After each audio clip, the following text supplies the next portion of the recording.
আসসালামু আলাইকুম। Welcome to another brain conversation. আজকে আমরা কথা বলবো আমাদের সংসদের উচ্চকক্ষ নিয়ে। আমরা জানি যে কনসেনসাস কমিশন, ঐক্যমত্য কমিশনের মিটিংগুলি চলছে সমস্ত রাজনৈতিক দল, এবং সেখানে আমরা জানি যে সব রাজনৈতিক দলগুলি ১০০টি আসনের উচ্চকক্ষে রাজি হয়েছেন। এখানে আমরা ঐক্যমত্য পেয়েছি। এখন প্রশ্ন হচ্ছে যে এই ১০০ সদস্য কিভাবে নির্বাচিত হবে। মোটা দাগে দুটি প্রপোজাল আছে। একটা হচ্ছে পিআর অপশন। পিআর মানে হচ্ছে প্রপোর্শনাল রিপ্রেজেন্টেশন। সেটা হচ্ছে যে সংসদ নির্বাচন হবে নিম্নকক্ষের ৩০০ আসনে। ৩০০ আসনে প্রার্থীরা বিভিন্ন দল থেকে দাঁড়াবেন। যে দল যত পার্সেন্ট ভোট পাবে উচ্চকক্ষে সেই পরিমাণ আসন পাবে। যেমন কথার কথা, যদি আমরা ২০০১-এর নির্বাচনটা দেখি, তখন বিএনপি ৪১% ভোট পেয়েছিল। কাজেই তখন যদি এটা থাকতো ৪১% ভোট থেকে ৪১ জন, অ্যাটলিস্ট ৪১ জন, 41 আপার হাউস মেম্বার হতো। অথবা ৯১-এর ইলেকশনে বিএনপি ৩১% ভোট পেয়েছিল, তাহলে পরে তারা অ্যাটলিস্ট ৩১ জন আপার হাউসে পাবে। এটা হলো পিআর আপার হাউসের মেইন কথাটা।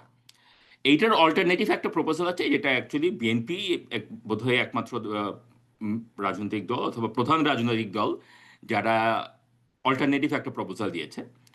সেটা হচ্ছে যে নিম্নকক্ষে যে ৩০০টা সিট হবে, ওই ৩০০টা সিটে যে যে পার্টি যতগুলি সিট পাবে, উচ্চকক্ষে ওই একই প্রপোর্শনে, মানে ওই সিটের প্রপোর্শনে উচ্চকক্ষে ভোট পাবে। মানে নিম্নকক্ষে ৩০০টার মধ্যে ১৪০টা সিট যদি বিএনপি পায়, ৯১ যেটা পেয়েছিল, তাহলে উচ্চকক্ষে ওই প্রপোর্শনেটলি ১৪০-এর ৩ ভাগের ১ ভাগ, হুইচ ইজ আই থিঙ্ক কত হয় সেটা, ১৪০-এর ৩ ভাগের ১ ভাগ, 47 সিট পাবে। ঠিক আছে? সো বিএনপির প্রপোজাল অনুযায়ী নিম্নকক্ষে ১৪০টা সিট নিয়ে ও উচ্চকক্ষে 47, আর পিআর অপশন হচ্ছে নিম্নকক্ষে ৩১% নিয়ে উচ্চকক্ষে ৩১। আবার 2008-এর ইলেকশনটা যদি আমরা দেখি, তখনকার হিসাবে ছিল যে বিএনপি ৩২% ভোট পেয়েছিল নিম্নকক্ষে, কিন্তু সিট পেয়েছিল ২৮টা। সো বিএনপির প্রপোজাল অনুযায়ী হলে উচ্চকক্ষে তাহলে পরে বিএনপি পেত ৯টি, আর পিআর হলে পরে পেত 32টা। সো এই হলো গিয়ে মোটা দাগে দুইটা অপশন। এবং আমরা কথা বলবো যে পিআর অপশনটাতে, পিআর অপশনটার বিভিন্ন দিক নিয়ে আর কি আমরা কথা বলবো। সো আমরা প্রথমে শুরু করি আসিফকে দিয়ে। যে আমার, বাই দ্য ওয়ে, আমি ইন্ট্রোডিউস করতে ভুলে গিয়েছি। আমাদের সাথে আছেন ফাহিম মাসরুর, আসিফ শাহান এবং শফিকুর রহমান। আমরা সবাই Bangladesh research analysis and information নেটওয়ার্কের সদস্য। আমরা সবাই নাগরিক কোয়ালিশনেরও সদস্য, এবং আমরা এই এই ইস্যুগুলো নিয়ে, এই রিফর্মের ইস্যুগুলো নিয়ে, সংস্কারের ইস্যুগুলো নিয়ে গত কয়েক মাস ধরে কথা বলে আসছি। তো সবাইকে সবাইকে ওয়েলকাম। আমরা শুরু করছি আসিফ শাহানকে দিয়ে। যে Asif, PR upper house in the very high level, যেটা আমি বললাম, হ্যাঁ, সো এইটা থেকে, এটার সাথে নাগরিক কোয়ালিশন এক্স্যাক্টলি ব্রডলি কি প্রপোজ করেছে সেটা দিয়ে আমরা শুরু করি। না, থ্যাংক ইউ। মানে বেসিক্যালি যে কথাটা একটু আগে আপনি বললেন যে আমরা যদি হচ্ছে গিয়ে পিআর সিস্টেমে যাই আপার চেম্বার, তাহলে হচ্ছে গিয়ে একটা গুরুত্বপূর্ণ ব্যাপার যেটা চলে আসে, সেটা হচ্ছে যে আমরা ডিস্ট্রিবিউশন, সিটের ডিস্ট্রিবিউশনটা আসলে হচ্ছে গিয়ে কিভাবে কিভাবে করছি। এবং আপনি তো এক্সপ্লেইন করলেন যে যে দুইটা প্রপোজাল আছে, একটা হচ্ছে গিয়ে পার্সেন্টেজ অফ ভোট, জেনারেল ইলেকশনে একটা রাজনৈতিক দল যত পার্সেন্ট ভোট পাচ্ছে সেই অনুযায়ী সিট আসবে। আরেকটা হচ্ছে যে যতগুলো সিট পেয়েছে তারা, সেই সিটের প্রপোর্শন অনুযায়ী হচ্ছে গিয়ে আপার চেম্বারে তার আসন সংখ্যা নির্ধারিত হবে। এখন আমরা এই যে আপার চেম্বার করার একটা উদ্দেশ্যটাকে, আপার চেম্বার করার একটা মূল উদ্দেশ্যটা তো হচ্ছে এই জায়গাটাতে যে আমরা দেখেছি যে অতীতে আমরা কনস্টিটিউশন খুব অরবিট্রারিলি চেঞ্জ করতে পারি। আমরা 2001-এও দেখেছি যে এটা একটা বড় ধরনের, কারণ বাংলাদেশের মানুষ অনেক সময় আমরা যেটা দেখছি একটা vote on anger, anti incumbency বা ইনকামবেন্টের প্রতি অ্যাঙ্গারটা এত বেশি চলে যায়, যার ফলশ্রুতিতে হচ্ছে যে মানুষ আরেকটা দলকে হচ্ছে কি একটা মানে বড় সংখ্যায় জিতিয়ে নিয়ে আসে। তো ওইটা যখন হয় তখন 2/3 মেজরিটি খুব ইজিলি লোয়ার হাউসে অ্যাচিভ করা যায়। লোয়ার হাউসে যেহেতু যখন 2/3 মেজরিটি খুব ইজিলি অ্যাচিভ করা যায়, এটা 2001-এও হয়েছে, 2008-এও হয়েছে, তখন এই কনস্টিটিউশন অ্যামেন্ডমেন্টটা খুব সোজা হয়ে যায়। এবং যখন কনস্টিটিউশন অ্যামেন্ডমেন্টটা সোজা হয়ে যায়, তো তখন যেটা হয় হচ্ছে কি রাজনৈতিক দল যেই ক্ষমতায় থাকুক না কেন, সে আরো লম্বা সময় ক্ষমতার জন্য কি কি করা যেতে পারে, ইনস্টিটিউশন গুলোকে কিভাবে ডিস্ট্রয় করা যেতে পারে, বা কি কি ব্যবস্থা নেওয়া যেতে পারে, যেমন তত্ত্বাবধায়ক সরকার বাতিলের মতো ব্যবস্থা, এগুলো তো ওইটার মাধ্যমেই হচ্ছে। এখন আপার চেম্বারের একটা গুরুত্বপূর্ণ উদ্দেশ্য হচ্ছে আমরা তো চেক এন্ড ব্যালেন্সটা তৈরি করতে চাচ্ছি, এই জিনিসটাকে আটকাতে চাচ্ছি, এই ঘটনাটা যেন এত ইজিলি ঘটতে না পারে। এখন সেই জায়গায় এসে আপনি যে দুইটা যে প্রপোজালের কথা বলা হলো, যে একটা হচ্ছে আসনের আর একটা হচ্ছে ভোটের, আমি জাস্ট নাগরিক কোয়ালিশনের বিষয়ে বলার আগে জাস্ট এই জিনিসটা একটু জাস্ট পরিষ্কার করে নিচ্ছি আর কি। যে যেমন আমরা 2008-এর আওয়ামী লীগের উদাহরণটাই যদি যাই, যে আওয়ামী লীগের 48% ভোট ছিল, তার মানে হচ্ছে আওয়ামী লীগ উচ্চ কক্ষে পেতে হচ্ছে 48টা আসন। এখন যদি এইরকম হতো, যে যদি বিষয়টা থাকতো এরকম যে সংবিধান সংশোধনের জন্য দুই কক্ষে আপনার অ্যাবসলিউট মেজরিটি লাগবে, 2/3 মেজরিটি, এরকম একটা প্রভিশন যদি থাকতো, তাহলে আওয়ামী লীগের উচ্চ কক্ষে নিম্ন কক্ষে সে খুব ইজিলি তত্ত্বাবধায়ক সরকার যেটা বাতিল করেছে বাতিল করে ফেলতে পারে। উচ্চ কক্ষে কিন্তু তার যখন 66টা বা 67টা ভোট লাগবে, তখন কিন্তু 48-এর সাথে তার আরো 19 বা 18টা মানে ভোট তার দরকার হয়। তার মানে হচ্ছে ওইখানে কিন্তু অন্য রাজনৈতিক দলগুলোর এটাকে ঠেকানোর একটা উপায় থাকবে। আর যদি আমি আসন সংখ্যার বিন্যাসে আসি, বিএনপির যে প্রপোজাল, তাহলে আওয়ামী লীগের আসন ছিল 230টা, তার মানে হচ্ছে উচ্চ কক্ষে তার আসন হতো 69টা। আর 69টা থাকা মানে কিন্তু আপনি কনস্টিটিউশনকে আর কোনো প্রোটেকশন দিতে পারতেছেন না। সেই যে 2/3 মেজরিটি বা যেটা, আওয়ামী লীগ কিন্তু স্টিল তত্ত্বাবধায়ক সরকার বাতিল করে ফেলতে পারতো যদি হচ্ছে আমরা 2/3 সিস্টেমে যেতাম। আমার মনে হয় আমরা নাগরিক কোয়ালিশনে এই জিনিসটাকে খুব গুরুত্ব দিয়েছি, যে মানে এই কনস্টিটিউশনের প্রোটেকশনের ব্যাপারে, এবং সেই কারণে আমরা আসনের ভিত্তিতে যে প্রপোর্শন সেটাকে আমরা রিজেক্ট করেছি, এবং আমরা মনে করেছি যে এই যে ভোট, একটা রাজনৈতিক দল যে পরিমাণ হচ্ছে গিয়ে ভোট পাবে, সেই ভোটের পার্সেন্টেজ অনুসারে সিটটা আপার চেম্বারে থাকবে। এবং এইটা আরেকটা কারণে গুরুত্বপূর্ণ, যে এর ফলশ্রুতিতে যেটা হবে, যে আমরা অনেক সময়ই দেখেছি, এই যে এটা তো একটা খানিকটা বৈষম্যর মতো, যে একটা রাজনৈতিক দল 40% ভোটও পাবে, কিন্তু তার আসন সংখ্যা হবে 58টা, 60টা বা 90টা। বা একটা রাজনৈতিক দল 30-32% ভোট পাচ্ছে, কিন্তু তার আসন সংখ্যা হচ্ছে মাত্র 28। যেখানে 32% মানুষ দেশের একটা রাজনৈতিক দলকে সাপোর্ট করছে, সেটা তো একটা বিশাল নাম্বার, কিন্তু তার ভয়েসের রিফ্লেকশন তো আপনি লোয়ার হাউসে করতে পারছেন না, কারণ 28 এত ইনসিগনিফিকেন্ট একটা নাম্বার, এটা যে আপনি কোনো লেজিসলেশনকে আটকাতে পারবেন না, কোনো লেজিসলেশনে ইনপুট দিতে পারবেন না, আর কনস্টিটিউশন অ্যামেন্ডমেন্ট তো ঠেকানোর কোনো রাস্তাই নেই।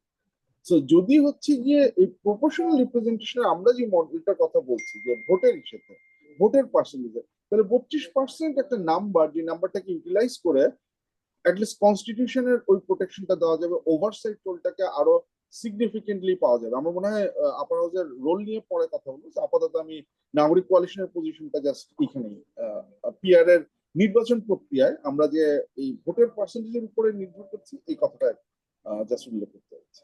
আচ্ছা, ধন্যবাদ আসিফ। আহ, এখন বিএনপি যখন প্রথম আপার হাউসের কথা বলেছিল 2016 সালে, হ্যাঁ, যে তারেক রহমান সাহেব এবং তারপরে হয়তো বেগম খালেদা জিয়া বা বিএনপির নেতৃবৃন্দ যখন কথা উচ্চকক্ষের কথা বলা শুরু করে, এবং তাদের 31 দফায় যেটা আছে সেটাতে কিন্তু তারা উচ্চকক্ষে বলেছিল এইভাবে যে they want to incorporate non political people, accomplished individuals, হ্যাঁ, যে সমাজের বিভিন্ন সেক্টরে যারা অ্যাচিভমেন্ট আছে এরকম মানুষ, তাদেরকে রাজনীতিতে নিয়ে আসার জন্য এইভাবে একটা কথা বলা হয়েছিল। সেখানে কিন্তু তারা মানে আসিফ আপনি যেগুলো বললেন যে ওভারসাইট অথবা কনস্টিটিউশনাল অ্যামেন্ডমেন্ট বা চেকস অ্যান্ড ব্যালেন্সেস বা অপোজিশন মানে বেটার ডিস্ট্রিবিউশন অফ প্রেফারেন্সেস, হ্যাঁ, এইসব কথা কিন্তু তারা বলেনি। তো ওই প্রেক্ষিতে আমি এখন ফাহিমের কাছে যেতে চাই যে ফাহিম, আপনার মতে আপনার অবজারভেশনে যে where is BNP coming from, তারা এটা অপোজ করছে, তারা বা অপোজ করলে বা আমি দেখেছি যে সালাউদ্দিন আহমেদ সাহেব বলেছেন যে আমরা চিন্তা করতে পারি subject to certain other things. হ্যাঁ, সো আপনার অবজারভেশনে where do you see BNP coming from এবং তারা কি আর্গু করছে? ধন্যবাদ জ্যোতি। আমার কাছে মনে হয় বিএনপির যেই পার্সপেক্টিভটা ছিল, অফকোর্স সেটারও একটা ভ্যালিড পার্সপেক্টিভ আছে, যে তারা চায় যে আপার হাউসে, অনেক ক্ষেত্রে লোয়ার হাউসে ইলেকশনটা এফটিপিটিতে যেরকম অত্যন্ত কম্পিটিটিভ, খুব লোকাল লেভেলের অনেক ধরনের স্ট্রেংথের ব্যাপার আছে, ওখানে হয়তো খুব কোয়ালিফাইড লোক যারা আহ, আহ, হয়, তারা হয়তো মানে এই এই ফাইটে, মানে এত গ্রাসরুট লেভেলের ফাইটে জিতে আসা ডিফিকাল্ট। এবং সেখান থেকেই তারা হয়তো মনে করেছে যে যে সকল আসলে খুব কোয়ালিফাইড পার্লামেন্টারিয়ান কোনোভাবে লোয়ার হাউস আসতে পারছে না, but they can add significant expertise or intellectual value, তারা হয়তো আপার হাউসে আসতে পারে। এবং সাথে সাথে যারা একেবারেই নন পলিটিক্যাল কিছু লোকও কিন্তু আসতে পারে, উইচ ইজ, মানে আমি অ্যাজ এ ফিলোসফি ব্যাপারটাকে কিন্তু সাপোর্ট করি। কিন্তু এর অর্থ এই না যে আহ, মানে এটা করতে হলে পিআর এর মাধ্যমেই করতে হবে। সে ফর এক্সাম্পল, যদি বিএনপি আগামী ইলেকশনে হয়তো সে 45% বা তার উপরে পায়, স্টিল তারা কিন্তু ক্লোজ টু 50 সিট তারা আপার হাউসে পাবে প্রপোর্শনাল রিপ্রেজেন্টেশনে। হয়তো যদি বিএনপির বর্তমান যেই সিট বেস যেই ডিস্ট্রিবিউশন, সেখানে হয়তো তারা 70টা পাবে। বাট আপার হাউস যদি পেয়ার বেসড হয়, তাহলে সেখানে হয়তো তারা এনিথিং ফ্রম 45 to 50, ইভেন খুব যদি মানে ওভারওয়েলমিং বিএনপি হয়তো এবার এবারে পার্টিকুলার এবারে ইলেকশনে যদি পারফর্ম করে, তাহলে হয়তো it can also go even, তাদের আপার হাউসেও কিন্তু 50 বেশি, 55-60 হতে পারে, একেবারে অস্বাভাবিক কিছু না। বাট ধরে নিলাম আমি কনজারভেটিভলি, তারা এখানেও তারা 45-50%, 45 to 50 সিটস পাবে। তো ওই সিটটার মধ্যে এই কাকে সিটটা ডিস্ট্রিবিউট করবে, সেটা কিন্তু তাদের হাতে, নট নেসেসারিলি যে আসলে আমি, যদিও এটা ইলেকশন কমিশনের একটা কমিশনে আসছিল যে ওই যতগুলো সিট হবে তার 50% নন পলিটিক্যাল লোক হতে হবে। আমি আসলে ব্যক্তিগতভাবে মনে করি এটা আসলে পলিটিক্যাল পার্টির উপরেই ছেড়ে দেওয়া উচিত। পলিটিক্যাল পার্টি যদি মনে করে যে তার যেই 45টা বা 50টা সিট পেল, মানে তার জন্য বরাদ্দ হলো, সেটা সে আহ, সব একাডেমিককে মানে এটা ডিস্ট্রিবিউট করবে বা সব প্রফেশনালদের করবে, এই এই ডিসকাশনটা তার হওয়া উচিত। বা সে যদি মনে করে যে না, এখানে সে শুধু এক্সপার্ট পলিটিক্যাল এক্সপিরিয়েন্স লোকজনকে করবে, সেটাও তার করা উচিত। তো এই ফ্লেক্সিবিলিটি কিন্তু থাকছেই। আসলে আমার কাছে যেটা হয়তো আসিফও যেটা বলার চেষ্টা করেছে, সেটা হচ্ছে at the end of the day it is a number game. Number গেমটা আসলে ইম্পর্টেন্ট। একটা তো আহ, আসিফ শাহান বললো যে পার্টিকুলারলি কিছু কিছু জায়গায় কনস্টিটিউশন চেঞ্জ করা, যেটা অনেক ক্ষেত্রে গণবিরোধী, সেটা হয়তো লোয়ার হাউসের সিম্পল ভোট মেজরিটি দিয়ে এটা করা যাচ্ছে। তো সেই ক্ষেত্রে আপার হাউস একটা চেক অ্যান্ড ব্যালেন্স থাকবে। বাট আমি আসলে শুধুমাত্র এটা কনস্টিটিউশন পার্সপেক্টিভটা অফকোর্স ইম্পর্টেন্ট। যদি আমরা জানি যে কনস্টিটিউশন চেঞ্জ হলে আসলে হয়তো প্রতি 7-8 বছরে বা 8-10 বছরে একবার চেঞ্জ হয়, but there is a regular day to day thing. আমি আসলে আপার হাউসের ব্যাপারে মাচ মোর এক্সাইটেড দ্যাট আসলে লোয়ার হাউসে there will be lot of things, not only মানে ডিফারেন্ট লেজিসলেটিভ আইন করা, যেটা আসলে আহ, আমাদের প্রস্তাবে বা সংবিধান সংস্কার কমিশনের প্রস্তাবেও আছে যে প্রতিটা আইনই আসলে পাশ হওয়ার আগে একবার আপার হাউসে যাবে for the review. It doesn't mean that তারা ইচ্ছা করে ওটাকে ভেটো দিতে পারবে। হ্যাঁ, তারা ওটাকে রিভিউ করবে এবং সেটা সবাই এটা নিয়ে ডিসকাশন হবে সেখানে। যেটা আমরা নর্মালি দেখি যে লোয়ার হাউসে যে যে পার্টির 200-250 মতো সিট থাকে, তারা আসলে তেমন ওই লেভেলের আলোচনাও হয় না, খুব ইন্টেলেকচুয়াল লেভেলে খুব ইনডেপথ আলোচনা হয় না। জাস্ট সেখানে ওই আইনের আলোচনার মধ্যে অনেক ধরনের ইরিলেভেন্ট কথাবার্তা হয়, লোকাল ইস্যুতে কথাবার্তা হয় এবং আইনটা আসলে পাশ হয়ে যায়। কিন্তু সেটা যখন আপার হাউসে হবে, উই আর এক্সপেক্টিং দ্যাট ওখানে আসলেই সিরিয়াস ডিসকাশন, সিরিয়াস ইন্টেলেকচুয়াল লেভেলের ডিসকাশন হবে। এবং তারপরে তারা হয়তো এটাকে আটকাতে পারবে না যদি সমস্যা থাকে, বাট তারা they can send it back to lower house এবং তাদের ইনপুট দিয়ে। সেটি একটা এক নম্বর ব্যাপার। আরেকটা হচ্ছে, যদি আপার হাউসে প্রপোর্শনাল রিপ্রেজেন্টেশনের পরে ফলে একটু ব্যালেন্স থাকে, say for example almost kind of 50-50 একটা ব্যালেন্স থাকে, তাহলে আপার হাউসের যেই সংসদীয় কমিটিগুলি হবে, because we are also suggesting যে আপার হাউসে বেশ কিছু ওভারসাইট কমিটি থাকবে, এবং ওই কমিটিগুলোর মধ্যে কিন্তু দেখা যাবে যে অনেক ক্ষেত্রেই মেজরিটি থাকবে আসলে অপোজিশন লিডাররা, একটা অপোজিশন না, হয়তো মাল্টিপল অপোজিশন লিডাররা থাকবে। তো তখন সেই আহ, এবং আমরা জানি লোয়ার হাউসেও আসলে সব ক্ষেত্রেই কিন্তু আসলে কমিটি হবে। যদি আমরা এবার একটা ভালো জিনিস হয়েছে যে লোয়ার হাউসের কমিটির কিছু কিছু জায়গায় হেড অফ স্ট্যান্ডিং কমিটিতে অপোজিশন লিডার থাকবে, কিন্তু আমরা জানি যে আসলে অপোজিশন লিডার থাকলেও majority of the members will be from government parties, কারণ গভর্নমেন্ট পার্টিরাই লোয়ার হাউসে মেজরিটি। কিন্তু আপার হাউসে there is a possibility that there will be number of upper house committees, oversight committees, যেখানে আসলে মেজরিটি বা almost half of those people will actually come from opposition. তো সেই কমিটিগুলো will be much more actually balanced and much more stronger, and they can actually have lot of information, lot of insights on the different government ministry তে বা অন্যান্য জায়গায় যে কোনো file তারা they can ask for those things, they can make accountable executive accountable, much more accountable on in those upper house committees. So আমার কাছে মনে হয় it is a kind of, আমরা সবসময় বলছি যে উই রিয়েলি ওয়ান্ট, যেটা আমরা দেখেছি গত 15-16 বছরে, there was no kind of checks and balance এবং পাওয়ার শেয়ারিং না। আমার কাছে সবচেয়ে মোস্ট ইম্পর্টেন্ট মনে হয় যে আমরা আসলে চেকস অ্যান্ড ব্যালেন্স যেরকম ইম্পর্টেন্ট, পাওয়ার শেয়ারিংও ইম্পর্টেন্ট। সেই ক্ষেত্রে আসলে আপার হাউসে দেয়ার আমাদের যারা অপোজিশন পলিটিশিয়ানস আছে, অপোজিশন পার্টিরা আছে, they will have a kind of serious stake in power of of governance. তো সেই জায়গাটা আমার কাছে আসলে more important. Of course constitution amendment is very important, but on a day to day thing আমরা মনে করি they can actually represent the will of or aspiration of our people much better, because তারা যেহেতু অপোজিশন আছে, they will always try to make the executive more accountable. That's a very insightful observation, Fahim. আসলে আহ, আমরা তো আমাদের আমাদের reform ডিসকোর্সটা পুরোটাই, বা পুরোটা না হলেও সাবস্ট্যান্সিয়ালি হচ্ছে যে কিভাবে সরকারে যারা আছে তাদেরকে রিফর্ম করা যায়। কিন্তু আসলে অপোজিশনেরও যে একটা রিফর্ম দরকার, বা অপোজিশন কিভাবে কন্ডাক্ট করবে নিজেদেরকে, দ্যাট ইজ ইকুয়ালি ইম্পর্ট্যান্ট। আমাদের যখন 90s-এর এক্সপিরিয়েন্সে আমরা কি দেখেছি, যে যারা অপোজিশনে ছিল 90s-এ, they didn't have any incentive to, মানে ওই পার্লামেন্টে গিয়ে অপোজিশন করার মতো কোনো ইনসেন্টিভ তাদের ছিল না, স্কোপও ছিল না। So they took to the streets, যে এক মুহূর্তে শান্তিতে থাকতে দেবো না বলে আমরা হরতাল শুরু করে দিয়েছি।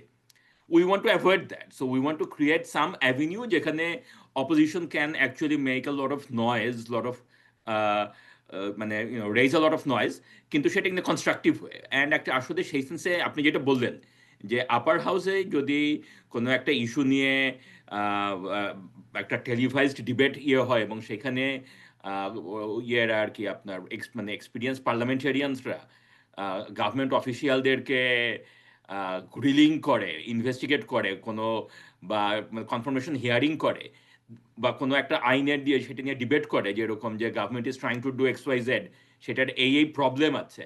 হ্যাঁ, তো আমরা তো দেখি যেরকম যে ইউটিউবে টক শোতে বা আমাদের দেশে প্রচুর মানুষ এগুলি দেখে। There is a market for that. That is basically what we are asking, but we are asking in a formal parliamentarian setting. সেটা, I think that could have a massive impact on politics, policy, and so on. So that's um, সেখান থেকেই আমি শফিকের কাছে যাচ্ছি। So Shafiq, আপনি বলছিলেন কিছুদিন আগে যে উইনার টেকস অল পলিটিক্স, এবং হাউ সেটা বাংলাদেশের জন্য ইন দ্য পাস্ট প্রবলেম ছিল, এবং সেই পার্সপেক্টিভে একটা higher level peer upper house কিভাবে এফেক্ট করতে পারে। হ্যাঁ, হ্যাঁ, এটাই। মানে আমরা তো দেখেছি 90-এর পর থেকে যে জিনিসটা চলছে, যে যারা ইলেকশনে জেতে, সেটা 10 সিটের ব্যবধানে হোক আর 50 বা 100 সিটের ব্যবধানেই হোক না কেন, তারা সবকিছুই কুক্ষিগত করে ফেলে, যাবতীয় ক্ষমতা। এবং পার্লামেন্টকেও তারা এমনভাবে পরিচালনা করে, এজেন্ডা কন্ট্রোল প্লাস মানে ডিসকোর্স কন্ট্রোল, যে এখানে অপোজিশনের ভয়েস থাকে না। তো এক্ষেত্রেই মানে এই জন্যই মানে একটা জিনিস খুব ইম্পর্টেন্ট, পার্লামেন্টে বলতে পারাটা একটা খুব বড় ব্যাপার। কারণ পার্লামেন্টে বলাটা এটা একটা অফিসিয়ালি যে পার্লামেন্টে হ্যান্ডসার্ড বা রেকর্ডের মধ্যে চলে যায়। এবং কথা হলো, একটা সাংবাদিক বা একটা মিডিয়া বা তাদের যতটুকু ভয় থাকে বা বিভিন্ন রকম মানে এই বিজ্ঞপ্তি বা নানা রকম ইনফ্লুয়েন্সের ইয়ে থাকে, একটা একটা পার্লামেন্টের সেরকম ইয়ে নাই। সুতরাং দেশের যে কোনো একটা ঘটনাতে, যে কোনো একটা মন্ত্রীর দপ্তরে একটা দুর্নীতি বা একটা কিছু হলো, এটা নিয়ে পার্লামেন্টে যখন তার মানে এই আপার হাউস পার্লামেন্টে যদি বলতে পারে অপোজিশন, তাহলে এটা তাদের একটা স্ট্রং ভয়েস থাকছে, এবং এটা তো সারা দেশের মানুষ দেখছে।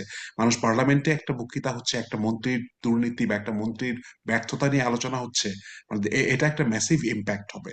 সুতরাং এই জিনিসটা একটা খুব স্যালুটারি এফেক্ট হবে। আমরা তো অবশ্যই দেশে গণতন্ত্র চাই, দেশে একটা মোর ইকুয়াল ব্যালেন্স চাই, কিন্তু আমরা সেই হরতালের দিকেও যেতে চাই না, কারণ আমরা দেখেছি যে ওটা আমাদের এই নাজুক অর্থনীতির যুগে ওইরকম যদি অপোজিশন আবার মনে করে যে আমাদের পার্লামেন্টে কিছু নাই, let's take to the streets, মানে অচল করে দিয়ে সরকারকে কথা শোনানোর চেয়ে করি দাবি দাওয়ার নিয়ে, এটা এটা খুবই খারাপ হবে। সুতরাং দিস ইজ এ পার্ট, আমার মনে হয় খুব ভালো একটা সিস্টেম, যেখানে অপোজিশন ভয়েস পাবে, কিন্তু তাদের ভয়েসটা এমন না যে সরকারকে তারা বাধা দিতে পারছে। সরকারের উপরে তাদের আমরা আপার হাউসকে যেভাবে এনভিশন করেছি, যেখানে এক্সিকিউটিভদের মেইন ফাংশন গুলো তাদের আইন প্রণয়ন, তাদের দেশ চালানো, এ সকলের ক্ষেত্রে তেমন কোনো প্রতিবন্ধকতা এটা সৃষ্টি করবে না, কিন্তু তাদের আলোচনা হবে, তাদের সমালোচনা হবে। এবং এইটা একটা আরেকটা ইম্পর্টেন্ট ব্যাপার, আসিফ খান একটা রিসেন্টলি একটা তার পোস্ট এবং আর্টিকেলে তুলে ধরেছে, যে আমরা তো সবাই একটা জিনিস ইয়ে করি যে কথা আছে প্রচলিত যে my friend is my my critic is my best friend, যে আমার এটা একটা আসলেই খুব ইম্পর্টেন্ট ব্যাপার, যে তোমার যে কারো সবচেয়ে ভালো বন্ধু, মানে সে যেটা সমালোচনা করে যার ভুল ধরে দিতে পারে, সেই সবচেয়ে ভালো বন্ধু। সারাক্ষণ প্রশংসা করলে সেটা হয় না। কিন্তু আমাদের সরকার, আমাদের রাজনৈতিক দলগুলো যখন ক্ষমতার বাইরে থাকে, হ্যাঁ, তখন তারা অনেক ভালো ভালো কথা বলে, কিন্তু আমরা তো অনিবার্যভাবে দেখেছি এটা, এখন এই ইন্টারিম সরকারের আমলেও দেখছি, সবখানে দেখছি যে ক্ষমতায় যাওয়া মাত্র মানে তাদের টলারেন্স লিমিট অনেক পাল্টে যায়। তারা মানে খারাপ কথা সমালোচনা শুনতে চায় না, মনে করে যে বাইরে থেকে কি বলছে না বলছে। সুতরাং তাদেরকে শুনতে হবে, এটা তাদের স্বার্থে। এবং আমরা জানি যে এই তারা যে শুনতে চায় না, তারা খারাপ কথা শুনলে তাদের মানে মানে এই উৎপাদন হয়। মানে হাসিনা তো সবচেয়ে এটার প্রকাশ্য উদাহরণ, সে বারবার মানে বলতো যে আপনি এদের, মানে সবাইকে বলতো সমালোচক, যে এদের সারাদিনের কাজ শুধু একটা ভালো কথা বলতে পারেন না, আমি আমার এই কাজটা নিয়ে ভালো বলে না, শুধু দিনরাত সমালোচনা সমালোচনা। মানে আমরা একটু হাসাহাসি করতাম, কিন্তু বাট এই ধরনের মানসিকতা মোরললেস মানে বিভিন্ন পার্টি সব সরকারের মধ্যে কিছু না থাকে। কিন্তু যদি আমরা একটা ভালো সমালোচক পার্লামেন্ট পাই, যেখানে সরকারের বিভিন্ন ইয়েগুলো তুলে ধরা হবে, এটা সরকারি গুড গভর্নেন্সের জন্য হবে, সরকার সংযত হবে, যারা এবং এটা হবে সরকার পদক্ষেপ নিতে বাধ্য হবে, এবং এই জিনিসটা তাকে পরবর্তী ইলেকশনও জিততে সহায়তা করবে। কারণ এটা অনিবার্য, এটার নিয়মটা যে সব ক্ষমতায় গেলেই মানুষের দেশ, মানুষের পালস বুঝতে, মানুষের মানে মানসিকতা বুঝতে এবং এটা বুঝতে তাদের একটা অক্ষমতা চলে আসে। এটা বাংলাদেশ হোক, সেটা আমেরিকাতে হোক, বা যেখানে হোক, আমরা সবখানেই দেখছি যে এটা হ্যাঁ। সুতরাং সরকারের সমালোচনা দরকার আছে, বাংলাদেশে বিশেষ করে খুব বেশি দরকার আছে। এবং এটা আমরা মনে করছি যে পিয়ার আপার হাউস একটা খুব ভালো সিস্টেম হতে যাচ্ছে। এটা একটা সর্বরোগের মহৌষধ নয়, কিন্তু এটা একটা ভালো সমাধান, যে এই দিক থেকে আর কি, যে সরকারকে কথা শোনানোর জন্য অফিসিয়ালি পার্লামেন্টে বসে যেটা রেকর্ডেড থাকবে। Asif, move back to Asif, যে আমরা তো হাই লেভেল থেকে আমরা প্রথমে শুরু করলাম যে পিয়ার আপার হাউস আমরা কেন চাই, এবং সেখান থেকে আস্তে আস্তে reach to higher level. Now we are turning into more political level, actually political level. আপনি কিছুদিন আগে একটি একটি আর্টিকেল লিখেছিলেন, সেটা হচ্ছে যে BNP should play the long game, যে বিএনপির পলিটিক্যাল পার্সপেক্টিভ থেকেই আসলে পিয়ার আপার হাউসের জন্য, তাদের জন্য কেন অ্যাডভান্টেজাস হতে পারে। এটা একটু এলাবোরেট করেন আমাদের দর্শকদের জন্য। আচ্ছা, ওইটার সাথে প্রাসঙ্গিক ভাবে আমি জাস্ট একটু ফাইম ভাই যে কথাটা তখন বললেন, সেটাকে জাস্ট আমি একটু জাস্ট এক্সপান্ড করি। যে ফাইম ভাই মানে খুবই চমৎকার ভাবে বলেছেন যে আপার চেম্বারে হচ্ছে ওভারসাইট কমিটি। আমি জাস্ট এখানে একটা জিনিস অ্যাড করতে চাই। আমরা তো জানি যে লোয়ার চেম্বারেও স্ট্যান্ডিং কমিটি থাকে। এখন লোয়ার চেম্বারে যে স্ট্যান্ডিং কমিটি থাকে, সেটার এগেইন মেম্বারশিপ যদি আপনি সিট অনুযায়ী ডিস্ট্রিবিউট করেন, তাহলে সেই স্ট্যান্ডিং কমিটি কিন্তু সবসময়ই গভর্নমেন্ট হবে, সবসময় রুলিং পার্টি। পিয়ারের সুবিধাটা যেটা হচ্ছে যে আপনি যদি আপার চেম্বারে একটা স্ট্যান্ডিং কমিটি করেন, এবং সেটাকে যদি যেহেতু পিয়ারে আপনি সিট অনুযায়ী ডিস্ট্রিবিউট করলেন, কিন্তু যেহেতু সিটের ডিস্ট্রিবিউশনটা পার্সেন্টেজ ভোট অনুযায়ী হয়েছে, সেখানে কিন্তু সবসময় গভর্নমেন্ট ডমিনেটেড থাকবে। সো লেটস অ্যাজিউম যে আপনি একটা স্ট্যান্ডিং কমিটি করলেন হচ্ছে 10 সদস্য। তো এখন যদি হচ্ছে গিয়ে আমরা ধরে নিচ্ছি যে সরকারি দল 50% ভোট পেয়েছে, তাহলেও সরকার থেকে 5 জন, বাকি 5 জন কিন্তু আসছে হচ্ছে গিয়ে বিরোধী দল থেকে। তার মানে বিরোধী দলের হচ্ছে কি এখানে একটা খুব স্ট্রং পার্টিসিপেশনের জায়গা থাকবে। আপনি যে কথাটা তখন বললেন ইনসেনটিভ থাকবে, স্কোপ থাকবে কাজগুলো করার। এবং আমি যদি রেশনাল অ্যাক্টর হিসেবেই চিন্তা করি যে বিরোধী দলের রেশনাল অ্যাক্টর, গভর্নমেন্টের রেশনাল অ্যাক্টর, তাহলে বিরোধী দলের রেশনাল অ্যাক্টর থেকেই তো তার ইনসেনটিভ থাকবে হচ্ছে কি গভর্নমেন্টকে এম্বারাস করা, যে গভর্নমেন্ট যদি কোনো ধরনের আজে বাজে কাজ করে সেটাকে ক্রিটিক করা। এবং আপনি যখন হচ্ছে গিয়ে সেই ইনসেনটিভটা তার আছে, এখন আপনি তাকে অপরচুনিটি দিচ্ছেন, স্কোপ দিচ্ছেন, তো সে সেই কাজটা হচ্ছে গিয়ে খুব ভালো মতোই করবে, যেটা ওই নির্বাহী বিভাগের জবাবদিহিতাটা নিশ্চিত করবে। এখন এইটা বিএনপি, যে আমরা মাঝে মধ্যে বিএনপিকে বলি গভর্নমেন্ট ইন ওয়েটিং, সে কেন এটা অ্যাকসেপ্ট করবে? তার তার তো বরং মানে আপাত দৃষ্টিতে মনে হতে পারে যে এটা তো তার জন্য সমস্যাজনক। এইখানে আমি যে আর্গুমেন্টটা দেওয়ার চেষ্টা করেছি যে আপাত দৃষ্টিতে এটা সমস্যাজনক মনে হতে পারে, কিন্তু এখানে দুইটা ব্যাপার। নাম্বার ওয়ান, এই ইলেকশন বা এই নির্বাচনই তো শেষ নির্বাচন। এই নির্বাচনের পরে 2030 সালে বা 31 সালে টাইম যেটাই হোক না কেন আরেকটা নির্বাচন হবে, তারপরে আরেকটা নির্বাচন হবে, এবং প্রত্যেকটা নির্বাচনেই যে বিএনপি জিতে আসবে এমন তো কোনো কথা নেই। এবং আমরা যেটা দেখেছি যে বাংলাদেশের মানুষ আসলে এই অল্টারনেশন অফ পাওয়ারটাকে খুব পছন্দ করে। So there is a pretty good chance that next election হচ্ছে গিয়ে বিএনপির এগেনস্টে মানুষজন ভোট দিতে পারে। যদি সেটা হয় তাহলে দেখেন বিএনপির যেটা সুবিধা, আপনি হিস্ট্রিক্যালি যদি দেখেন বিএনপি সবসময় মিনিমাম 30% ভোট সে পেয়েছে।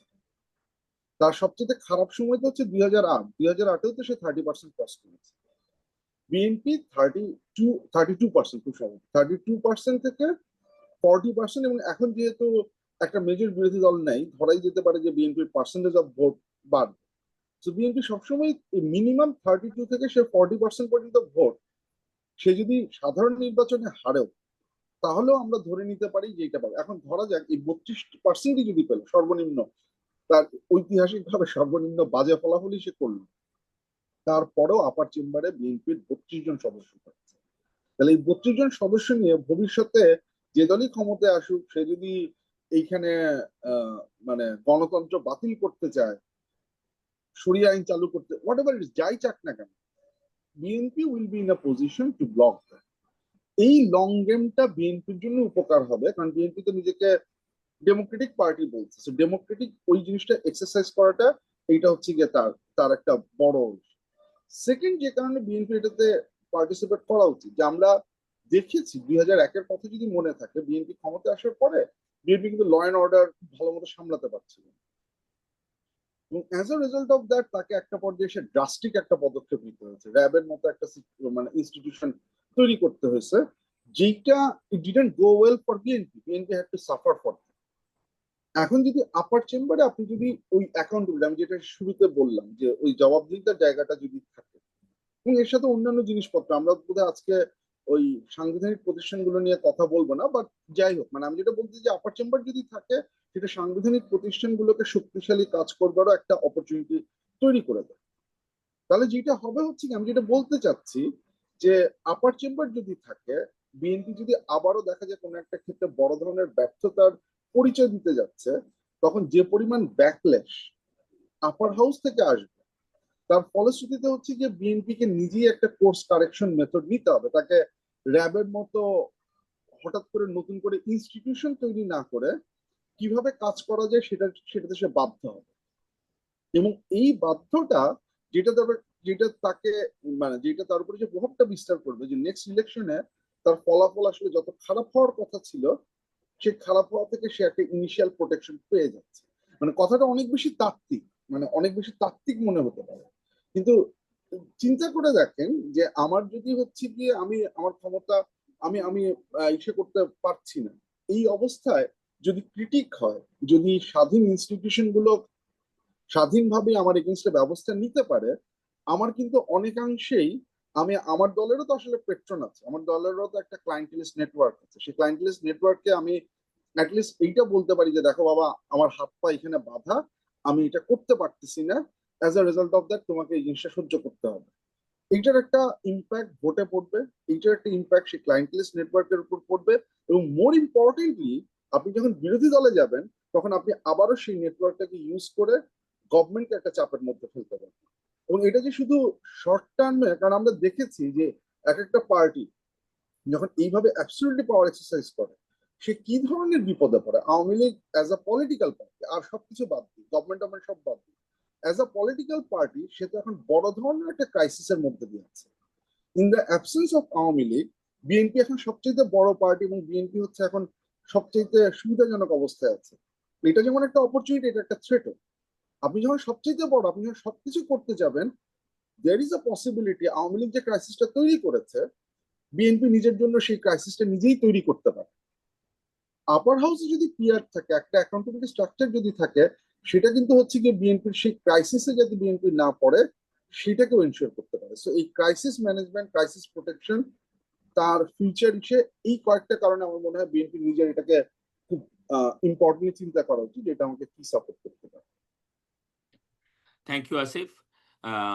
হাসিফ ভাই, আপনি কি শুনতে পাচ্ছেন? হ্যাঁ, পাচ্ছি। আচ্ছা, সো আমি এর পরের প্রশ্নটা যাচ্ছে ফাহিমের কাছে, তারপরে আপনার কাছে আসবো, ঠিক আছে? জি হ্যাঁ, ঠিক আছে। জি। জি। আচ্ছা, সো ফাহিম, আসিফ যেটা বললেন যে why BNP should play the long game, সেইটা মানে কন্টিনিউ করে আমি আপনার কাছে আসছি যে বিএনপির একটা মনে হতে পারে যে আমরা লোয়ার হাউসের সিটে আমরা ট্র্যাডিশনালি ইলেকশনে যেতে ক্ষমতায় আসলাম, আমরা মেনে নিচ্ছি যে আপার হাউসে একটা ভয়েস দরকার, কিন্তু দে মাইট অলসো ফিল যে upper house might be too restrictive. So Salahuddin Ahmed সাহেব কনসেনসাস কমিশনের বিভিন্ন বক্তব্যে যেটা যেটা বলেছেন, সেটার একটা রিডিং হতে পারে যে ওনারা চিন্তা করতে পারেন যে ঠিক আছে, আপার হাউস পিআর আপার হাউসটা ইন প্রিন্সিপাল হয়তো কনসিডার করা যায়, কিন্তু এটার পাওয়ার নিয়ে question. So what are the issues, কি কি জিনিসগুলি, মানে কি কি নিয়ে তাদের তাদের কোয়েশ্চেন, কি কি নিয়ে তাদের কনসার্ন?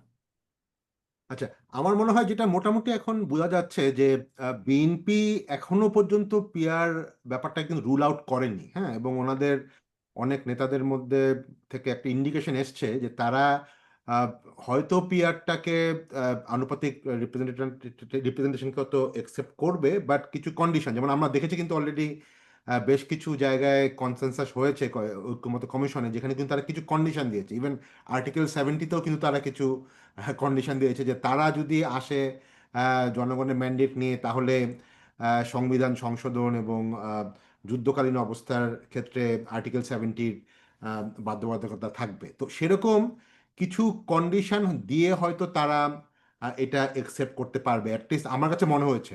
তো বাট আমি ব্যক্তিগতভাবে মনে করি যদি তারা মনে করে যে না ঠিক আছে তারা আপার হাউসে পিআর মেনে নিবে, কিন্তু কনস্টিটিউশন চেঞ্জের ক্ষেত্রে তারা হয়তো বলতে পারে যে না সেখানে যেটা লোয়ার হাউসে যেরকম আছে 2/3 মেজরিটি লাগবেই, সেটা তো অলরেডি আমাদের কনস্টিটিউশনে আছে, তো সেটা তারা চেঞ্জ করার ব্যাপারে কোনো কথা বলেনি।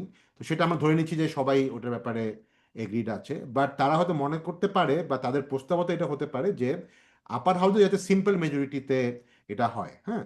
তো সেই ক্ষেত্রে আমি ব্যক্তিগতভাবে মনে করি যদি ওইটা হয়েও ওইটা যদি সবাই একসেপ্টও করে, that may not be the perfect solution. আমরা হয়তো সবাই এক্সপেক্ট করতেই পারি যে আপার হাউস যাতে 2/3 লাগে, যাতে কনস্টিটিউশন চেঞ্জ করাটাকে আরো বেশি মানে একটু ডিফিকাল্ট করা যায়। বাট যদি ব্যাপারটা এরকম হয়, একটা ট্রেড অফ থাকে যে না ঠিক আছে তারা পিআর মেনে নিচ্ছে, কিন্তু এর বিনিময়ে অলমোস্ট যেটা হয়েছে 10 বছর মেনে নিচ্ছে, কিন্তু প্রধানমন্ত্রী মেনে নিচ্ছে, কিন্তু এর বিনিময়ে তারা এটা চাচ্ছে না।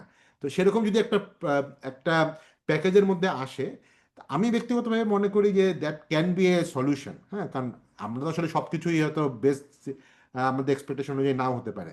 তো সেটার ক্ষেত্রে হয়তো প্রশ্ন আসতেই পারে যে তাহলে কনস্টিটিউশন চেঞ্জ করাটা কি খুব ইজি হয়ে যাবে কিনা। আমি মনে করি এটা স্টিল হয়তো 2/3 থেকে একটু ইজি হচ্ছে, but still there are protection. First of all একটা তো আছে 2/3 মেজরিটি লাগবেই।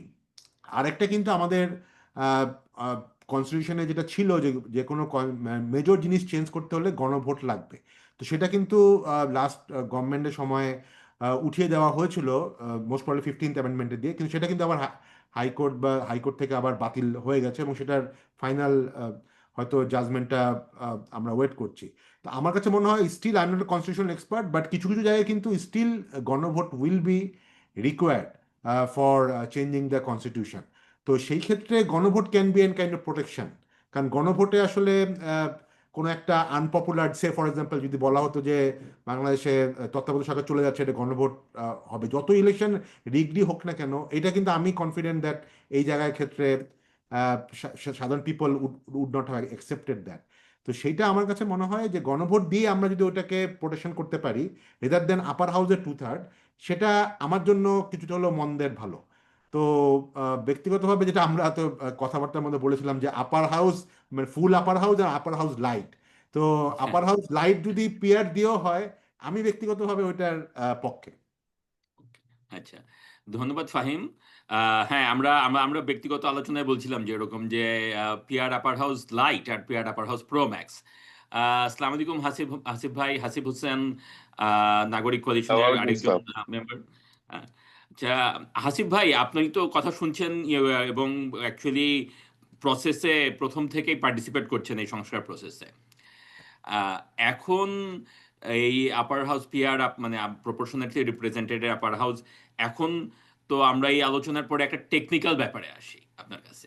সেটা হচ্ছে যে এই আপার হাউসে যাওয়ার থ্রেশহোল্ডটা কত হবে। আমরা মনে করলাম যে বিএনপি তাদের আপত্তি মেনে নিল, উঠিয়ে নিল, কিন্তু এখন তারপরে বললো যে এরকম যে থ্রেশহোল্ডটা কি, 1% থ্রেশহোল্ড মানে হচ্ছে যে কত পার্সেন্ট ভোট পেলে পরে আমি এই উচ্চকক্ষে যেতে পারবো। তো একটা তো হতে পারে মানে এক এক থেকে শুরু করে 10, যে কোনো নাম্বারই এখানে এক একজন এক এক কথা বলেছে। এইটা আমাদেরকে একটু বুঝিয়ে বলেন যে pros and cons of different numbers এবং what are on the table, এখন কোন দিকে যাইতে পারে। ধন্যবাদ জ্যোতি ভাই।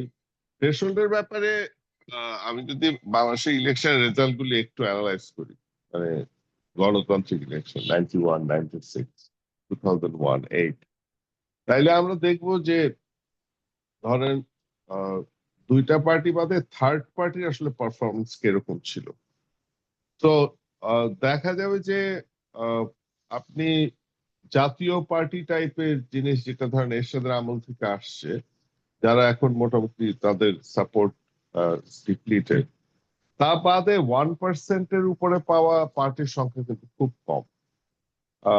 জামাত পাইছে যখন সে মানে Jamaat is the only third party probably, আমার যতটুকু মনে আছে। সুতরাং 1% থ্রেশহোল্ডের উপরে আসলে কনভারসেশন আসে না তেমন একটা, মানে কেউ যে এটা নিয়ে খুব বেশি চিন্তা করতেছে সেটা মনে হয়নি। আমি ঐক্য কমিশনের যে সভা হচ্ছে সেটার আলোকে বলতেছি। সো ইনফ্যাক্ট মানে যতটুকু সময় থাকে কনভারসেশন করার, 30টা 31টা পার্টি যখন কথা বলে, খুব টেকনিক্যাল জায়গায় কিন্তু আলাপ আসে নাই। বা ওই কারণ ধরেন আপার হাউস আসবে কিনা এটা নিয়ে ধরেন কেউ আপত্তি দিয়ে রাখে, সুতরাং এরপরে আপার হাউসের কম্পোজিশন থ্রেশহোল্ড বহু দূর আসে, মানে টু আচ্ছা, বি ফেয়ার থ্রেশহোল্ডের আলাপ বহু দূর। আমার যেটা কমেন্ট, যেটা আমি আপনাদেরকে বলবো, সেটা হচ্ছে যে বিএনপি যখন তার অবস্থানটা বলে, তখন যেটা বোঝা যায় যে ওনারা আমাদেরকে বলতে চান, সবাইকে বলতে চান যে সরকার চালানো একটা ভয়ঙ্কর কঠিন বিষয়। এই যে সংসদীয় গণতন্ত্র যখন এটা প্র্যাকটিক্যালি ইমপ্লিমেন্টেড হয়, তখন they find it very strange even to control their own party members. So therefore তারা, আমার মনে হচ্ছে যে আপনার কোনো কোনো পাওয়ার কারোর সাথে শেয়ার করা বা এটার ব্যাপারে তাদের skepticism is very high from that practical rationality. যখন আমরা কথা বলি একটা টেকনিক্যাল জায়গা, একটা এথিক্যাল জায়গা থেকে কথা বলি, তো ওনারা ওনাদের প্র্যাকটিক্যাল এক্সপিরিয়েন্স থেকে মনে করেন যে এগুলি সব ভেরি ইমপ্র্যাকটিক্যাল এথিক্যাল আলাপ। প্র্যাকটিক্যাল গণতন্ত্র চর্চা ইজ এ ডিফারেন্ট থিং। তো আমার মনে হয় না ওনারা ইভেন 5 বছর পরে কি হবে সেটা চিন্তাও করেন। ওনারা ওনাদের এই সরকারটা চালানোর জন্য ওনাদের যে চ্যালেঞ্জ, সেটা নিয়ে ওনারা ভীত থাকেন। তো সেই জন্য আসলে কোনো কন্ট্রোল ছেড়ে দেওয়ার ব্যাপারে ওনাদের ইয়ে নেই। আর যদি আপনি অন্যান্য দলের কথা বলেন, থ্রেশহোল্ডের ব্যাপারে আলাপ 1%-এর উপরে কেউ আর্গুই করে নেই। 1%ই থ্রেশহোল্ড হিসেবে আছে, তার চেয়ে কমও চাইতে আচ্ছা, পারে অনেকে। হ্যাঁ। হুইচ ইজ এই বছর ফিউচারে তো আসলে ছোট পার্টি থেকে মানে হিস্টোরিক্যালি ট্রেন্ড হচ্ছে যে ছোট পার্টিগুলি আস্তে আস্তে মার্জ হয়ে যায় বড় পার্টির সাথে সব দেশেই, মানে দুইটা তিনটা বড় পার্টি হয়ে যায় বা কোয়ালিশন হয়ে যায়। কিন্তু এই বছরের ইলেকশনটাতে পার্টিকুলারলি ছোট পার্টিগুলির জন্য একটা ম্যাসিভ অপরচুনিটি, বিকজ এরকম ওপেন ফিল্ড তো সাধারণত আসে না। হ্যাঁ, সো সেই জন্যে ইট উইল বি ইন্টারেস্টিং আর কি, যে যদি 1% বা 3% বা 5%-এর actual practical implications will be long lasting আমার মনে হয়। না জ্যোতি ভাই, এখানে কিন্তু একটা ইন্টারেস্টিং পয়েন্ট কথা সবাই মিস করতেছে, সেটা হচ্ছে যে ইলেকশনটা তো হবে এক্সিস্টিং কনস্টিটিউশন এইবার। হুম। সুতরাং what ever that we talking about, সেটা কিন্তু আগামী ইলেকশন নিয়ে, এই ডিটেইলটা কিন্তু অত সামনে আসতেছে না। আচ্ছা। সো হ্যাঁ, সো এইটা মানে বিএনপির পজিশন হচ্ছে যে বিএনপি কেন মানে এই দিকেই আমার কাছে মনে হয় যে ঐক্য কমিশনে যাচ্ছে, যে কনস্টিটিউশনাল কন্টিনিউটির জন্য এইবারের ইলেকশনটা এই কনস্টিটিউশন দিয়েই হবে, সুতরাং 300 সিটের ইলেকশন হবে। তারপরে তারা আপনার কি করে সেটা নিয়ে একটা আলাপ হতে পারে, যে আপনার তারা কি একটা কনস্টিটিউয়েন্ট অ্যাসেম্বলি লাইট আপনার ভাষায় যেটা করবে, নাকি আপনার এই সংসদেই আসলে সিদ্ধান্ত নেবে। আর নিলে পরে সেটা কবে গিয়ে হিট করবে, আমার ধারণা এটা আহ, যেদিকে যাচ্ছে হাওয়া, তাতে এটা এরপর ইলেকশনে হিট করবে, what ever that is decided. So এটাও আমরা লজিক হিসাবে বলতে পারি যে এইবার তো আপনি পাচ্ছেন মানে একটা সিচুয়েশন মানে ক্রিয়েট করলে এর পরের বারে আপনার কন্ট্রোল ছাড়ার, না যদি ছাড়েন, যেটার লজিক ফাহিম দিল না, আমার মনে হয় আসিফ ভাই দিল, যে হুম। এরপরে ইলেকশনের কথা চিন্তাই করতে হবে বিএনপিকে। সুতরাং সেই সুযোগ বিএনপির আছে মনে করি। আচ্ছা, হ্যাঁ, মানে just to be precisely clear, Hasif ভাই আপনি একটা খুব ইন্টারেস্টিং কথা বললেন, just to be precisely clear.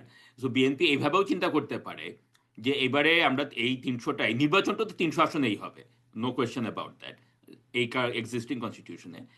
সেই 300 আসনে আমরা 220, 225, 230 যেটাই পাই না কেন, আমরা সেটা পেয়ে আমরা আগামী নির্বাচনে 2031-এ তো আর আমরা সেটা পাওয়া এক্সপেক্ট করার কথা না আমাদের, আমাদের হিস্টোরিক্যাল ট্রেন্ড সেটা না। কিন্তু আমরা তো 30-32% ভোট তখনও পাবো।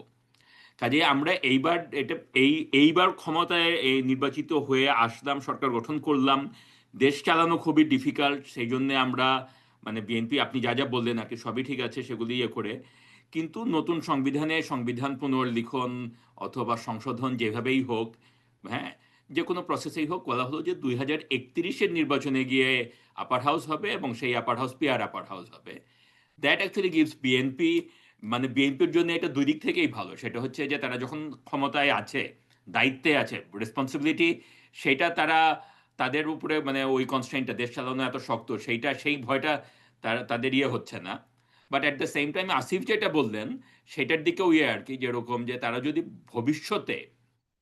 ভবিষ্যতের নির্বাচনে যখন ওই অ্যান্টি ইনকামবেন্সি ব্যাকলেশ হবে, তাদের সিট কমবে, তারা যদি ইলেকশনে হেরেও যায়, তারা ওই পিয়ার আপার হাউসের ডিফেন্সটা পাবে তখন গিয়ে। That's a very interesting point. So এই হ্যাঁ, বাট ইতিহাস তো অবশ্য আমাদেরকে শিখায় যে আহ, যারা কেউ অত চিন্তা ক্ষমতায় করে না। যায় তারা আসলে, হ্যাঁ সেটাই। তো আমরা আশা করবো এই লজিকটা আসলে ওনাদেরকে বোঝানোর সম্ভাবনা আছে। আমার মনে হয় এটার merit is too high to for them to even accept. I think it should be possible. Possible. So on that basis, I'm going to Asif again and throwing a curveball question. Curveball questionটা হচ্ছে যে আমরা political পার্টির internal একটা জিনিস হয়তো অনেক সময় আমরা যখন এই তাত্ত্বিক কথা বলি, থিওরিটিক্যাল কথা বলি, সেটা নিয়ে আমরা চিন্তা করি না।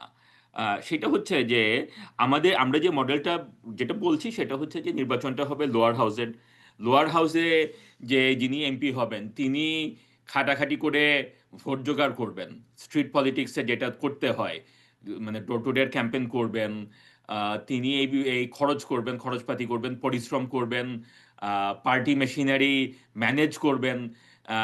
এগুলি তো ইজি কাজ না। হ্যাঁ, এই মানে আপনার মানে লং ক্যাম্পেইন এবং র্যালিজ, তারপরে আপনার লোকাল সাপোর্ট বেস তৈরি করে এই খাটাখাটনি তিনি করবেন, করে তিনি এমপি হবেন। কিন্তু ওনার ওই কাজের ফলে পার্টি যে ভোটটা পাবে সেটার বেসিসে ঢাকায় একজন মানে আহ, কেউ গিয়ে উচ্চকক্ষের সদস্য হবেন এবং উচ্চকক্ষের সদস্য হয়ে তিনি সংসদে মানে সুন্দর সুন্দর কথা বলবেন, ইয়ে করবে, এবং সেটার থেকে আর কি that person is going to become more famous. একটা পার্টির ভিতরে এই এই ডাইনামিক্সটা কিভাবে ইয়ে করবে, এইটা কি একটা কারণ বিএনপির স্কেপটিসিজমের জন্য হতে পারে? এবং এটা যদি হয় সেটা সেটা নিয়ে আমরা কিভাবে চিন্তা করতে পারি যে এরকম যে ঠিক আছে, হ্যাঁ এটা এটা কিভাবে ম্যানেজ করা যেতে পারে পার্টি লিডারশিপের জন্য? না না, থ্যাংক ইউ। আমি জাস্ট একটু ওই আগে যে দুইটা অপশনের ওটা একটু ফেরত যায়। মানে personally I don't think that PR upper হাউসটা 2030-31-এর জন্য ফেলে রাখা it's not a solution, it's not going to work. যে মানে এটা আমরা এখন করব না, 2030-31 করবো, আমার মনে হয় না সেটা ওয়ার্ক করবে। কারণ আমাদের যে ভয়টা, যে ক্ষমতায় আসবে তাকে একটা চেকের মধ্যে রাখতে হবে। আমরা যদি সেই জায়গায় একটা ফ্রি পাস দিয়ে দিই যে ঠিক আছে চালান, দেন আপনি করবেন, আমাদের এক্সপিরিয়েন্স বলে যে that's not going to work, সেটা হবে না। এবং আমরা এখন তো একটা খুব পরিবর্তিত পরিস্থিতিতে আছি, সেখানে আমাদের এই অ্যাচিভমেন্ট গুলো তো মানে necessary for the Democratic future. কারণ আমরা ডেমোক্রেটিক ট্রানজিশন করব, তারপরে আবার অথরিটেরিয়ান ব্যাকল্যাশে ফেরত যাব। কোনো ধরনের ডেমোক্রেটিক কনসলিডেশন বা ডেমোক্রেটিক প্রাতিষ্ঠানিকীকরণের মধ্যে দিয়ে যাব না, তাহলে তো হচ্ছে it doesn't work. So I don't think that option work. This is something that we have to do right now. আচ্ছা, সেকেন্ড, আপনার দ্যাটস আ ভ্যালিড কনসার্ন যে এইটা হতে পারে, এবং এই এই ব্যাপারে একটা কনসার্ন আছে। এবং টু বি ভেরি অনেস্ট, এই কনসার্ন বা এই ধরনের বক্তব্যগুলো কিন্তু পৃথিবীর সব জায়গাতেই আছে। ইউএস এর ক্ষেত্রে ইউএস এর কংগ্রেসম্যানরা অনেক সময়ই মনে করে, কংগ্রেসে যারা আছে, যে তারা 2 বছর পর পর ইলেকশন করতেছেন, সো দে থিঙ্ক দে আর তারা হচ্ছে রিয়েল কাজটা করতেছেন, senator are not that important. এরকম একটা হচ্ছে গিয়ে পার্সপেক্টিভ আছে। কিন্তু আমি যেটা বলতে চাচ্ছি যে বাংলাদেশের পার্সপেক্টিভে যদি দেখেন, আমরা কিন্তু লোয়ার হাউসে বা এমপিদের কাছ থেকে খুব বেশি কিছু সরাই নিচ্ছি। তার কনস্টিটিউয়েন্সির ওয়েলফেয়ার এইটা তার হাতে থাকতেছে, এখানে আমরা কোনো ধরনের হাত দিচ্ছি না। ল মেকিং এ তার যে ক্ষমতা, সেটাও আমরা তার কাছে রাখতেছি। মানুষের সাথে কানেক্ট করা এবং সেটার প্রেক্ষিতে হচ্ছে গিয়ে যেসব সুযোগ সুবিধা প্রোভাইড করা, সেই ক্ষমতাগুলো তার কাছে রাখতেছি। পাওয়ার কোথায় থাকতেছে বা মিনিস্ট্রি কোথায় গঠিত হচ্ছে, সেটাও আমরা লোয়ার হাউসে রাখতেছি। আপার হাউসকে তো আমরা যে সিম্পল দিচ্ছি দুইটা কাজ, অ্যামেন্ডমেন্ট এবং যুদ্ধ ঘোষণা, ওই টাইপের কিছু জায়গা সে আটকাবে, যেটা আসলেই হচ্ছে গিয়ে আপনার লোয়ার হাউসের ওই ইনসেন্টিভে খুব একটা বড় ধরনের কোনো ভূমিকা রাখে না। দুই, ওভারসাইটের কাজগুলো রাখতেছি, যে ওভারসাইটটা হবে এক্সিকিউটিভ। ওভারসাইটটা তো হচ্ছে গিয়ে নিচের হাউসের যে লেজিসলেচার, তার ওভারসাইট, সেটা তো নির্বাহী বিভাগের ওভারসাইট। তো তার নিজের মতো করে কাজ করার কোনো ধরনের মানে প্রতিবন্ধকতা তো তৈরি করছে না। So I don't necessarily think এই কনসার্নটা থাকতে পারে, কিন্তু সেটাকে অ্যাড্রেস করা সম্ভব।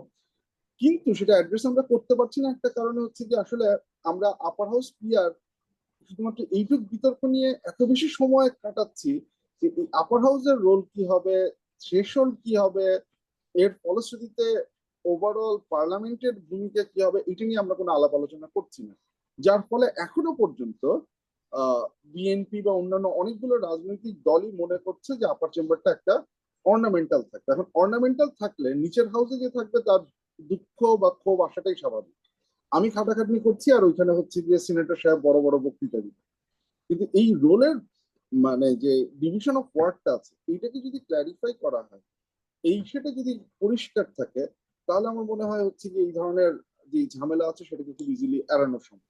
এবং আরেকটা জাস্ট ছোট্ট কথা, উচ্চকক্ষ এইটা আশা করে কোনো লাভ নেই। আপনি উচ্চকক্ষ তৈরি করলেন, এই 5 বছরের মধ্যে উচ্চকক্ষ তার সর্বোচ্চ প্রোডাকশন লেভেলে পৌঁছে গেল, that's not going to happen. আমাদের একটা ইনস্টিটিউশন তৈরি করে সেটাকে তার রুলস গুলো তৈরি করা, আপনি যে কথাটা বলছেন যে ইনসেন্টিভ বা কনস্ট্যান্ট তৈরি করা, তার জন্য একটু সময় দিতে হবে। উচ্চকক্ষ তার পরিপূর্ণ রূপে আসতে তার হয়তো 1, 2, 3 টার্ম লাগবে, কিন্তু এর মাঝখানে অ্যাটলিস্ট মিনিমাম যে ফাংশনটুকু সেটা সে করতে পারবে। এবং সেই ক্ষেত্রে লোয়ার হাউসের যে এমপি যারা আছেন, তাদের কাজকর্মে আসলে কোনো আমরা বড় ধরনের প্রতিবন্ধকতা তৈরি করছি না। তো আমার মনে হয় না এটাকে অ্যাড্রেস করা খুব বেশি ডিফিকাল্ট হবে। ধন্যবাদ আসিফ। আমাদের প্রায় ১ ঘন্টা হয়ে এসছে। শফিক, সব কথা শুনে কি মনে হয়? না, সব কথা শুনে এটাই মনে হয় যে না, পিয়ার আপার হাউস তো অবশ্যই আমাদের জন্য একটা পারফেক্ট কোনো সমাধান না, কিন্তু ডেমোক্রেসি যেমন বলা হয় যে for the lack of other solutions this is the best we can find. এর চেয়ে ভালো আমাদের মোটামুটি সবকিছুকে মোটামুটি কিছুটা অ্যাড্রেস করে বড় বড় যে আমাদের ইলগুলো, আমাদের বড় বড় যে রোগগুলো আছে, এর চেয়ে ভালো সলিউশন আমরা এর মধ্যে পাইনি। তো সুতরাং এই জন্যই আমরা এটাকে ফল ব্যাক পজিশন হিসেবে এটার মধ্যে সেটেল করেছি, অনেক কিছু চিন্তা করে যে এটাকে সিম্পল সলিউশন। এবং সবচেয়ে বড় কথা, এটা বিএনপি নিজে থেকে এই প্রস্তাবটা দিয়েছে, আপার হাউসের তারা দিয়েছে। এবং তারা কি কারণে দিয়েছিল এটা নিয়ে তো আমরা হ্যাঁ কিছুটা বলেছি, আমরা অনেক কিছু স্পেকুলেট করতে পারি, কিন্তু এটা একটা খুব ভালো লেগেসি হবে যদি আমরা এখন আপার হাউস পিয়ার হাউস করি, আপার হাউস পিয়ার করি। এটা একটা বাংলাদেশের রাজনীতির একটা বড় মাইল ফলক একটা হবে। এবং এই জুলাই আপরাইজিং এর ফলে কি প্রাপ্তি হলো না প্রাপ্তি হলো এটা নিয়ে অনেক হতাশা, অনেক কিছু থাকবে, কিন্তু এই পিয়ার আপার হাউস এটা একটা বড় প্রাপ্তি। এটা আমরা একদম মানে ওই বিপ্লবীদের ভাষায় যে দেশকে পুরো বিপ্লব হচ্ছে না, কিন্তু একটা বিপ্লবাত্মক পরিবর্তন হচ্ছে। সুতরাং আহ, এবং আমরা যেভাবে এটাকে এনভিশন করেছি যে এটাতে খারাপ এফেক্ট হওয়ার চান্স খুব কম। অনেকে যে মনে করছে যে পিয়ার আপার হাউস হলে দেশের সিভিল সমাজ নষ্ট হয়ে যাবে, এরা সবাই পিয়ার আপার হাউসে বসে যাবে। তো বাংলাদেশ 18 কোটি দেশের লোক, যদি এর মধ্যে 100 জন লোক যদি পিয়ার আপার হাউসের বসার লোভে তারা নিজের বিবেক বর্জন করে তারা পিয়ার আপার হাউসে যে দলের পক্ষে করে, আর কি লোক নাই? আমরা তো দেখছি যে এখানে আরো কথা যে আমরা আমাদের অন্য লোক চলে আসবে। মানুষ তো মানে দলের পক্ষে বললে তো তাদের গ্রহণযোগ্যতা কদিন পরেই চলে যাবে। সুতরাং এই যুক্তিটা যে পিয়ারা পারসের ফলে দেশের সিভিল সমাজ নষ্ট হয়ে যাবে, আমি এটাকে মানি না। যদি নষ্ট হয় তো নতুন লোক আসবে, আমরা অনেক বড় দেশ, আমাদের অনেক ট্যালেন্ট আছে, অনেকে আছে, এটার জন্য কোনো কিছু ফাঁকা হয়ে থাকবে না। আর হ্যাঁ, এটাই কথা। যেটা আরেকটা একটু যোগ করার জন্য যে এটা একটা আসলেই প্রশ্ন যে আসলে প্রিন্সিপাল কারা এখানে, প্রিন্সিপাল এজেন্ট প্রবলেম, যেখানে প্রিন্সিপাল হলো কি লোয়ার হাউসের মেম্বাররা, তারাই ডিসাইড করবে। কিন্তু ওইটা যে সমস্যাটা যেটাকে বললে যে লোয়ার হাউসের মেম্বারদের এখানে ইনসেনটিভটা কি, তারা কষ্ট করে ফাইট করবে কনস্টিটিউন্সিতে এবং তাদের ভোটের ভিত্তিতে আপার হাউস হবে। তো এটার জন্য একটা মোটামুটি কিছুটা গ্রহণযোগ্য সমাধান আছে যদি আমরা ডাবল ব্যালট করি। এবং এটাও পাবলিকের চয়েস যে তুমি লোয়ার হাউসের ক্যান্ডিডেট থাকবে এবং সেই সাথে একটা পার্টি ব্যালট থাকবে, যে একটা পার্টি ব্যালটে তুমি ন্যাশনাল গভর্নমেন্ট হিসেবে কাকে চাও। এটার জন্য কিন্তু এটা অনেক দেশেই আছে এরকম ডাবল দিতে, যে তুমি মানে তোমার আসনে কাকে চাও। এবং এখানে কিন্তু একজন পার্টির বাইরে একটা ইন্ডিপেন্ডেন্ট লোক বা যে ভালো কাজ করছে এমন লোককে অনেকে দিতে চায়। কিন্তু তুমি একটা দলের সমর্থক, তুমি জামাতের সমর্থক অথবা তুমি বিএনপি সমর্থক, তুমি দেশের ক্ষমতায় তুমি তাকে চাও। সুতরাং এই ডাবল ব্যালট সিস্টেমটা এটা একটা খুব সহজ সমাধান। এখানে এই গ্রিভেন্সটা থাকবে না। এটা আমরা হাসিফ ভাই যেমন বললেন যে আসলে বিএনপি অনেক কিছু ভয় পাচ্ছে, অনেকেই অনেক কিছু মানে আহ, বড় পদক্ষেপ নিতে ভয় পাচ্ছে। এগুলো খুব একটা বড় পদক্ষেপ না, কিন্তু একটা নতুন কিছু আসলেই মানুষজন মনে ভয় পাচ্ছে যে হ্যাঁ এটা কি ঝামেলা, এটা আবার কি কথা, কমপ্লিকেটেড। কিন্তু আমাদের একটু বোল্ড হতে হবে, খুব বেশি বোল্ড না হলেও এই ধরনের এই প্রস্তাবগুলোকে একটু চিন্তা করতে হবে। এবং আমার মনে হয় যে মানে দুনিয়ার মধ্যে ভালো ভালো যে সলিউশন, যেগুলো সহজ সিম্পল সলিউশন, যেটার মধ্যে খুব বেশি ইয়ে নাই, এরকম সলিউশন থেকে এগুলোকে আমরা অ্যাডপ্ট করতে পারি। ধন্যবাদ Shafiq. To close, Fahim. Um, ধন্যবাদ জ্যোতি, আমার মনে হয় খুব ভালো একটা আলোচনা হলো। আমি শুধু একটা পয়েন্ট হতে আসেনি, আমার কাছে মনে হয় দেখেন আপার হাউস বিকাম আপার হাউস না, মানে পিআর ইটসেলফ কিন্তু আসলে একটা পলিটিক্যাল এজেন্ডা হয়ে গেছে। This quite interesting. আমরা তো নিজেরা তো খেয়াল করিনি, কারণ আমরা আসলে গত 15-20 বছর মানে স্বৈরশাসক সরানোর জন্যই আসলে সব ফোকাস ছিল।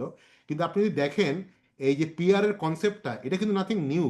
এটা কিন্তু আসলে মানে মোস্ট প্রবলি বাংলাদেশের অনেক মানে বাম ঘরানার রাজনৈতিক দলগুলো কিন্তু এটা গত 20-30 বছর আগে থেকেই বলে আসছে। এবং ইন্টারেস্টিংলি আমরা দেখেছি যে আসলে রিসেন্ট টাইমে আমাদের যে রাইট উইং যারা পার্টিগুলো আছে, ইনক্লুডিং জামাত, ইসলামী আন্দোলন এবং অনেক যারা মানে একটু ইসলামিস্ট চিন্তা ভাবনার রাজনীতি যারা করে, তাদের ক্ষেত্রেও কিন্তু এই এই আইডিয়াটা খুব পপুলার।